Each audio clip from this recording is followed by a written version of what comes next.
Stronger teams, smarter plays. This is Hustle and Heart. Let's get to work. Coach's words are still ringing in my ears. Dependability raises the floor for everybody. And we're living it. The shop feels sharper, steadier, lighter. Dana's rise isn't loud or flashy. It's measured, steady, clockwork reliable. She checks her lane, covers the next, never drops the baton. Funny how one person showing up consistent turns tension into trust. The scoreboard feels different when you know the handoff won't get fumbled. Word is, Eddie's selling latex now. No hard feelings, but his absence made it clear. Reliability isn't just a skill, it's a standard, and standards spread. A crew member cleaning the trencher before putting it away. A driver topping off the diesel so the morning shift doesn't start on fumes. A crew leader double-checking the checklist before handing the site back to the client. Simple, everyday moves that keep the whole place running smooth. And that gets Coach fired up. He keeps saying, respect the baton, not just the runner. What he means is this: it's not enough to celebrate the person doing the work. You've got to respect what gets handed off. Because the baton is the job, the responsibility, the standard. If the baton's dropped, it doesn't matter how fast the runner was. But when the baton is passed clean, done right, done on time, everyone keeps moving without breaking stride. We're not just working, we're playing like a team. Dependability may not get the confetti, but it's the hidden MVP stat. And if this is what steady feels like, I can't wait until we're too deep in every role, covering each other without missing a beat. That's the next level, and you can feel it coming. Yeah, it's getting real over there. Coach is fired up, and Dana just keeps showing up steady, backing her crew, making the handoffs clean. That's the kind of consistency that changes everything.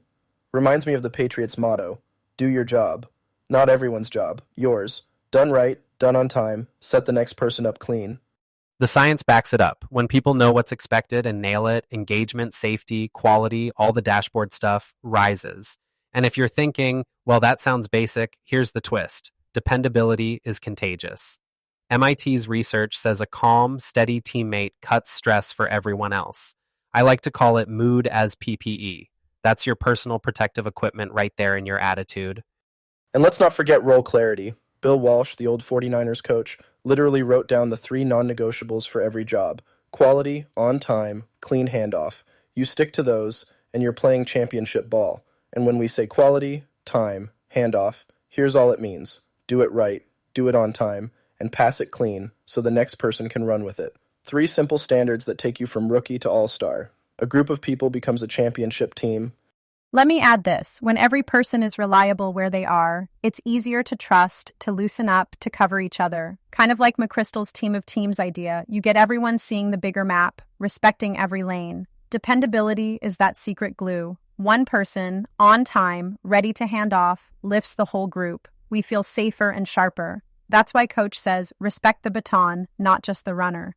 What he means is this: the runner matters, but the real win is in the handoff. Do your part, then pass it clean so the next person can carry it without breaking stride.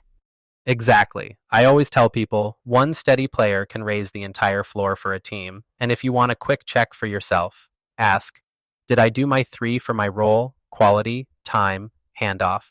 Quality means you did it right. Time means you did it on time. And handoff means you set the next person up. That's your scoreboard. If you're off, everyone feels it. If you're on, you make everyone better. Simple as that. By the way, that's not just sunshine and slogans. It's a game plan you can run every day. The dishwasher, the line lead, the morning driver, the general manager show up steady, call out what's next, and suddenly you're bringing up the whole crew. Dependability is the hidden MVP stat nobody's tracking, but everybody feels it. So let's stretch the concept a bit. If you look at the Warriors or the Spurs, their game is all about positionless play. One person might be setting a screen, another's running the point. Everyone's good at their own role, but knows the job right next to them. Translate that to work. You're the kitchen expediter, but you know how to jump in as host if the line stumbles. Or like Dana stepping in for Eddie and not missing a beat because she's shadowed his routines. Too deep on every job. That's the safety net. And cross-training isn't about watering down skill, it's about momentum. If you've got too deep coverage, somebody on backup, even just for a week, it makes the team more resilient. Imagine you take a sick day, and the whole operation still clicks. That's operational magic right there. It's windows, not walls. Our jobs connect. Respect is about accuracy. You don't have to love someone's style, but if they deliver what the role requires, that earns respect.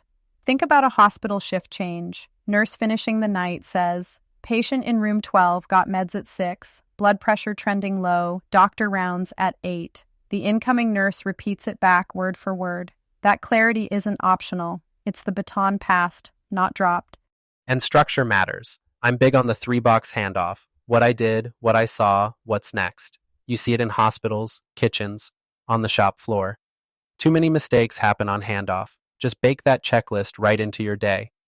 Here's a quick scene. Warehouse picker loads 12 pallets, tells the driver, "Pallet 8, loose wrap." Driver repeats, "Got it. Number 8 loose, be careful unloading." Handoff is respected, not assumed. Here's a quick handoff you've probably lived. End of the shift, crew lead says, "Mowers gassed, blades sharpened, trimmer lines almost out, extra spools in the side box." Next guy nods. "Lines low, spare in the box, got it." That 10 seconds is dependability in action and saves scrambling the next day. That's the baton respected. And cross-training is practical. 1 hour a week, shadow the lane next to yours. Don't wait for a training manual. Just watch. Ask smart questions. As coach says, know the next job so the team never breaks stride. Now let's flip the spotlight for a minute. Invisible MVPs, those linemen, barbacks, QA testers, night shift drivers. These roles don't get the confetti, but without them, nothing works. Celebrate the steady, the reliable, the grinders. MIT Sloan's giant study found the #1 culture driver is feeling respected, more than donuts, more than the mission statement, more than a poster of birds flying in a V. Wait, more than that poster of the geese flying in a V? Really? Yeah, really. Because respect isn't about some picture on the wall, it's about how you treat the person right next to you. That's what actually keeps the team in formation. And when you know your lane and honor the handoff, you're actually free to innovate because you're not wasting energy fixing dropped balls. Let's do some role plays. Jake, you're hurrying a handoff. How's it go wrong? Here's the messy way. The salesperson says, "Client's good, you'll figure it out," and disappears. Ops is left piecing together scraps. Now here's the winning pass. Client approved the patio project, they want gray stone, and it needs to be done before July 4th. I scheduled a kickoff with us and the client to review everything together. All the details are in the folder. That's how you set the team up to win. Let me give a quick one. Project assistant here, talking to the PM. I flagged 3 change orders, 2 resolved, 1 needs confirmation by Friday at noon, all docs uploaded. PM repeats, copy Friday noon deadline, I'll review number 3. Less stress, better results. All good. All right, your player's challenge? This week, try the respect ritual. Name a hidden role at your workplace. Thank them in front of your crew. See how it shifts your shift. Seriously, this is where the change really happens. 1 clear handoff, 1 thank you, 1 solid standard lived out. Don't just listen, do the action items in this chapter. They're what make this stick when the work gets real. And toss your wins, your fail stories, whatever, in the community. Somebody out there needs your story to win their own shift, trust me. If you want to be the best, start with the small things. Sports teams review film, run drills, adjust the playbook. Businesses, same deal. It's the one dependable move a day that builds the championship team. Go make those boring habits legendary. All day, keep winning team. See you in the feed. You have been listening to Hustle and Heart. Remember, champions aren't born, they're built on small daily choices.